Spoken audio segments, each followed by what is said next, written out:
las enfermedades que aquejan con mucha frecuencia, sobre todo al sexo femenino, es el lupus eritematoso sistémico, que tiene sus inicios en la etapa de la adolescencia, con un mayor pico aproximadamente alrededor de los 14 años.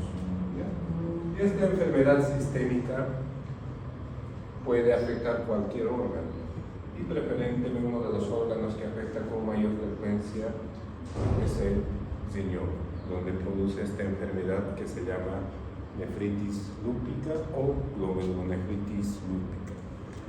El lupus eritematoso sistémico deriva de la palabra lobo, del latín, que significa solamente que cuando iniciaba esta enfermedad en tiempos ancestrales, los individuos presentaban eritema en región facial, como se ve en esta imagen, y mencionaban el término de que esta enfermedad se prendía.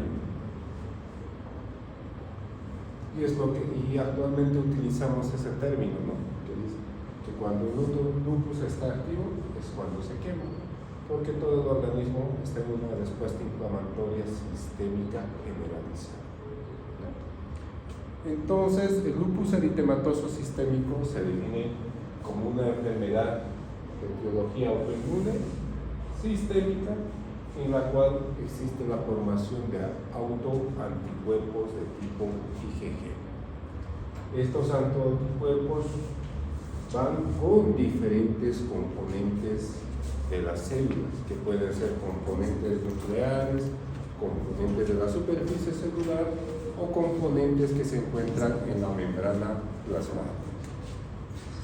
Existe también otra definición, mucho más sencilla, dada por los patólogos, que refieren que también es una enfermedad inflamatoria crónica de origen inmunológico y puede afectar cualquier órgano. Epidemiológicamente, esta enfermedad afecta a una gran población. A nivel mundial, la incidencia es aproximadamente de 12 a 15 individuos por cada 100.000 habitantes, y tiene una predisposición por el sexo femenino de una relación de 9 a 1, y el mayor pico de incidencia es alrededor de los 15 a 40 años. También puede afectar a los niños, a los ancianos, sí, pero la incidencia es mucho menor, aproximadamente solamente el 10%. Y el pronóstico o la supervivencia de esta enfermedad a los 10 años es bueno. El 90% sobrevive. Dentro de los factores que desencadenan esta enfermedad existen muchos. Algunos factores se pueden modificar, otros factores no. Por ejemplo, las mutaciones genéticas, lastimosamente no se puede hacer nada. Los factores hormonales, recuerden que en la etapa de la adolescencia existe una mayor descarga de hormonas. Y los factores ambientales, a los cuales estamos expuestos de manera consciente o inconsciente. Todos estos factores mencionados alteran la inmunidad, unos en mayor medida y otros en menor medida. Existen muchos estudios, ¿no? Por ejemplo, acá refieren con respecto a los factores genéticos, gemelos monocígotos. Si uno de ellos tiene lupus, probablemente el otro tenga lupus y tiene una probabilidad del 50% de desarrollar esta enfermedad, cosa que no ocurre en los disigotos. En estos solamente un 5% de probabilidad. Si en la familia algún componente de la familia padece esta enfermedad, el resto de la familia tiene un 10% de desarrollar esta entidad. Y si tiene un hermano que padece esta enfermedad, tiene un riesgo 20 veces más de desarrollar esta enfermedad a comparación de la población habitual. Entonces, con esto se demuestra que existe un factor genético que nos predispone. Y esos factores se ha observado principalmente de que son muchos genes los que están mutados, no solamente eso, son varios. Por lo que se dice que es poligenética. Y estas mutaciones genéticas se ha observado con más frecuencia en el cromosoma 6 y en las mutaciones del antígeno depositario humano. Recuerden que estos antígenos se encuentran en todas las superficies celulares de las células nucleares. Dentro de los factores hormonales,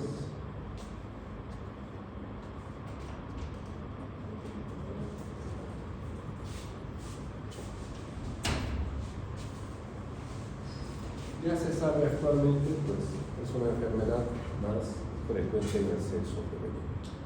Y esto se ha asociado principalmente con los niveles elevados de estrógenos y niveles bajos de andrógenos. Y también se ha observado en asociación con los niveles de prolactina. Recuerden que todas estas hormonas se incrementan con la pubertad y la adolescencia. Es por eso que esta enfermedad tiene un pico muy alto en la adolescencia. Generalmente cuando se manifiesta enfermedad en las niñas adolescentes les cambia la vida total, porque el tratamiento es muy agresivo y es de por vida. Dentro de los factores ambientales, recuerden que cada día nosotros nos exponemos a la luz ultravioleta. Unos en mayor medida, otros en menor medida. Procesos infecciosos, la misma alimentación, medicamentos, por ejemplo, estos vasodilatadores que se utilizan con gran frecuencia en las mujeres que padecen preeclampsia, la hidralazina, se asocia con esta enfermedad.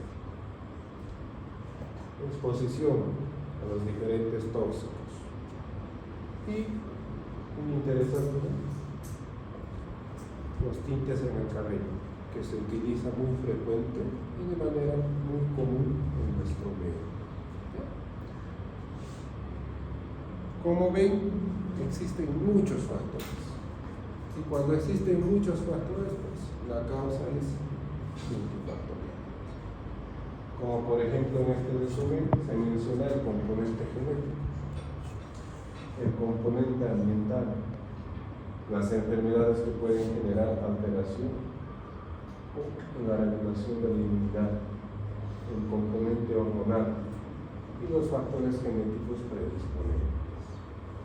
Todo esto causa una alteración en el sistema inmune, haciendo que las propias células reconozcan a los componentes del cuerpo como algo extraño. Y pueden afectar ya sea a nivel renal, pulmonar, cerebral o cardíaco. Obvio que cuando esta enfermedad se presenta, a veces puede afectar solamente al cerebro, o a veces puede afectar solamente al cerebro, lo que se llama neurolipos. Puede afectar al sistema tegmental, puede haber lupus cutáneo y así sucesivamente. O puede manifestarse afectando a todos los órganos. Y el pronóstico variará dependiendo a los órganos que afecten. Mientras más órganos afecten, el pronóstico es peor. Existen muchos criterios para hacer el diagnóstico o sospechar de esta enfermedad patológica. Según el Colegio Americano de Reumatología, pues nos mencionan estos criterios. Y que la suma de estos criterios tiene que ser mayor a 10 para sospechar lupus. Pero uno de los criterios muy importantes es que el ANA tiene que ser igual o mayor a un 8. Respecto al ANA, la mayoría de los seres humanos somos ANA positivos, ¿no? En su mayoría, por lo cual ellos ponen este límite para que sea positivo o negativo. Y dentro de los criterios ellos proponen los criterios constitucionales, que es principalmente la fiebre, los criterios hematológicos, que puede estar afectado cualquier línea celular en la sangre, anemia, leucopenia o plaquetopenia, los trastornos psiquiátricos como psicosis, componentes neurológicos como convulsiones, los mucocutáneos, que sería la alopecia, las úlceras, y lupus cutáneo. Las serosas, que sería, o haces referencia a la inflamación de las pleura, ¿no? Pleura o pericarditis. El componente musculoesquelético, las artralgias. Y el componente renal, que es la presencia de proteína. Y dentro de los componentes inmunológicos, pues haces referencia al C3, al C4 y los anticuerpos antifosfolípicos. Algo muy importante con respecto a esto es que ciertos parámetros tienen mayor valor que otros. Por ejemplo, si se realiza la biopsia renal y se observa que hay una nefropatía clase 4, es lupus, porque ya se le da el puntaje de 10, independientemente si tenga alguna o ninguna de estas manifestaciones.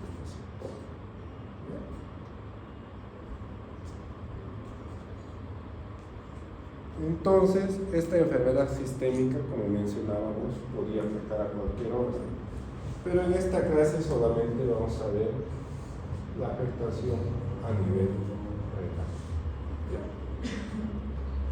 Entonces, hasta este momento, todas las enfermedades sistémicas que hemos visto se manifiestan como esta, ¿verdad? La nefropatía diabética tiene proteinuria. La nefropatía por VIH tiene proteinuria. Con esto quiero decirles que la presencia de proteínas en la orina es algo malo, patológico.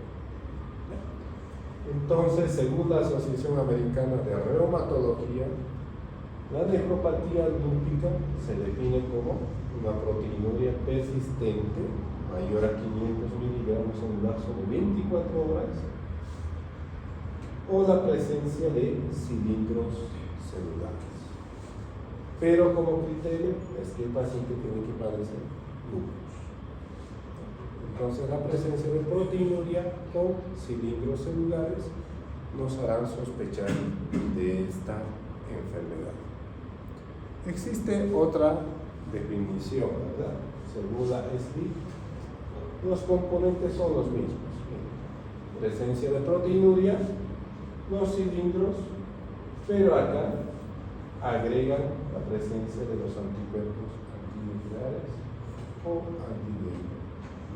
Entonces aquí ya mencionan, aparte de daño renal, los componentes renal, también el componente inmunológico. Pero como se darán cuenta es lo mismo que el otro, ¿no? Proteinuria, cilindros y anti-DNA positivo. Esta enfermedad se ocurre en el 50% de los pacientes que padecen lupus. La afectación renal en lupus es un predictor de que le va a ir mal a ese paciente. Y de esos 50, el 25% van a requerir terapia de sustitución renal de manera pronta o a un futuro. Y es la primera causa de afección renal secundaria a una enfermedad sistémica. Y la mayor parte de los individuos que padezcan lupus desarrollan esta enfermedad a los 5 años. ¿Ya? Y la supervivencia, pues bueno, a los 10 años el 70% está bien. Dentro del mecanismo mediante el cual el lupus daña al riñón, existen dos teorías. Una teoría en la cual es mediante la activación directa de los linfocitos T y la producción de citocinas, Y el otro componente es la formación de inmunocomplejos y el depósito de la misma a nivel del nacho glomerular. En la primera teoría se refiere que se dice que los linfocitos activan o una vez activadas lesionan de manera directa los porocitos. Y en la segunda teoría se dice que se forman anticuerpos. Los anticuerpos forman inmunocomplejos con los antígenos y se depositan en el porocito. Independientemente cuál sea el mecanismo, una vez que se llega al porocito, generan la lesión y provocan un daño. Aparte de que provocan el daño a nivel del porocito, también provocan cambios proliferativos a nivel del mesangial. Y mientras mayor sea el proceso inflamatorio a nivel del glomérulo, mayor será la manifestación clínica de los individuos. Las manifestaciones clínicas son muy variadas, no todos van por igual. Algunos no tienen síntomas,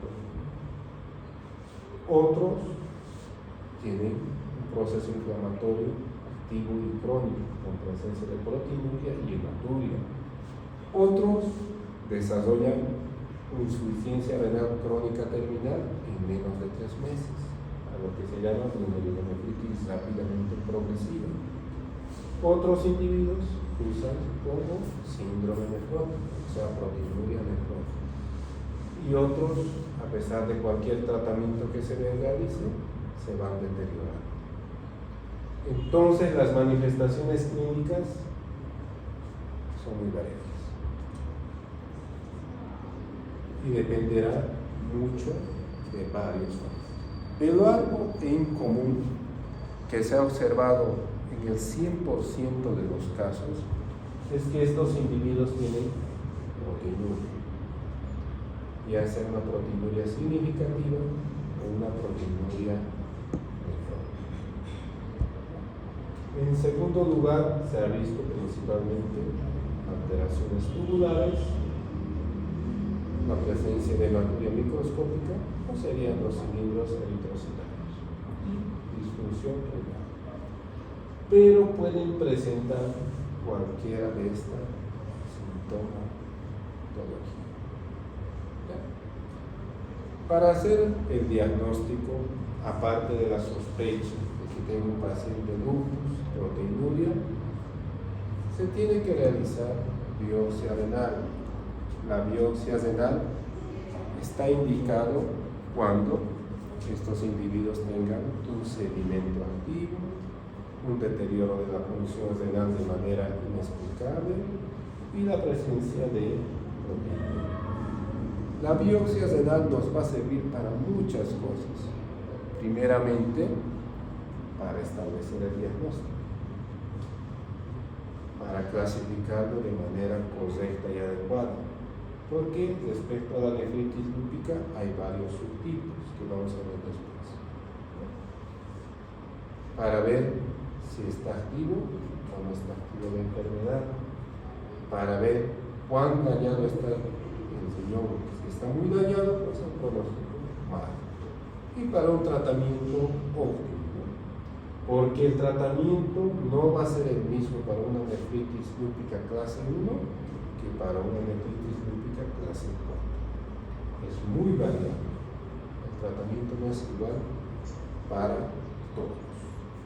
Existen muchas clasificaciones, ¿no?, para determinar el tipo de nefritis lúpica, pero la más aceptada es esta, de la ISF, y de la Sociedad de Patología Renal, en la cual se establece que existen 6 tipos de nefropatía lúpica.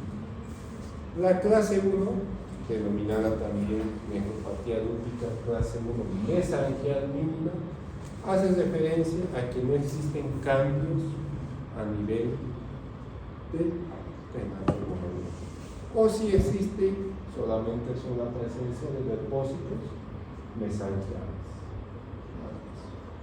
Este es un glomérulo normal, las alteraciones son poca o nula. Generalmente este tipo de nefropatía lúpica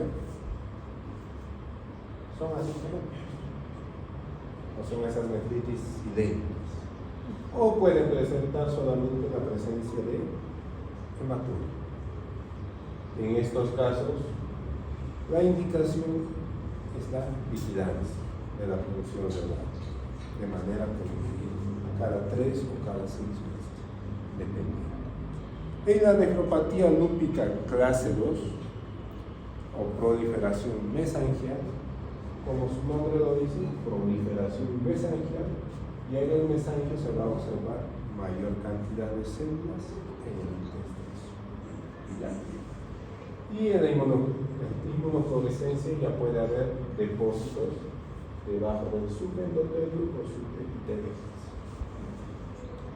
En este tipo, generalmente los individuos pueden tener hematuria o pueden tener hematuria. Ya en estos casos ya está indicado el uso de esteroides o inmunosupresores o la combinación de ambos. En la nefropatía lúpica clase 3 o focal se observa una proliferación segmentaria y focal a nivel de los glomérulos. En esta etapa solamente menos del 50% de los glomérulos ya están afectados. Puede ser un 30%, un 40% o un 49%. En esta enfermedad o en esta etapa ya los individuos se manifiestan como un síndrome nefrítico o una proteinuria significativa. Y el tratamiento en esta etapa ya se da en 2 etapas, una inicial y otra de mantenimiento.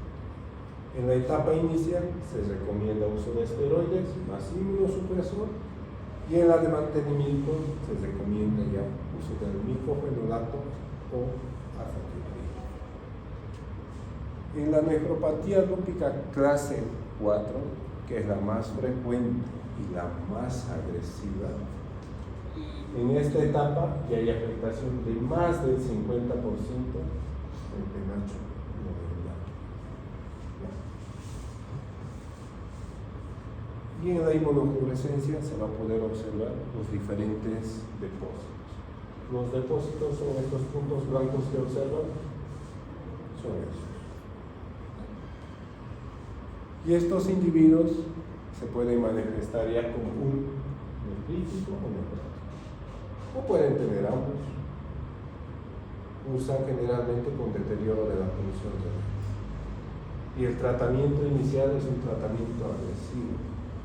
En esto, generalmente el tratamiento inicial se utiliza bonos de esteroide, posteriormente bonos de ciclofosfamida. Y una vez que se inactiva o se apaga la enfermedad, el tratamiento puede continuar con miclofenolato o azathioprina. En la nefropatía lúpica clase 5, como su nombre lo dice, membranosa, se va a observar principalmente el engrosamiento de la membrana nasal.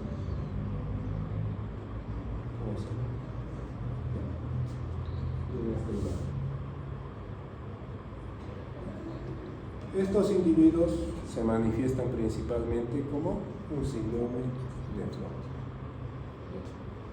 Y el tratamiento recomendado es el uso de esteroides y los anticalcinerínicos como el tacrolimus o ciclosporina. Y la nefropatía lúpica clase 6, esta se manifiesta con presencia de esclerosis.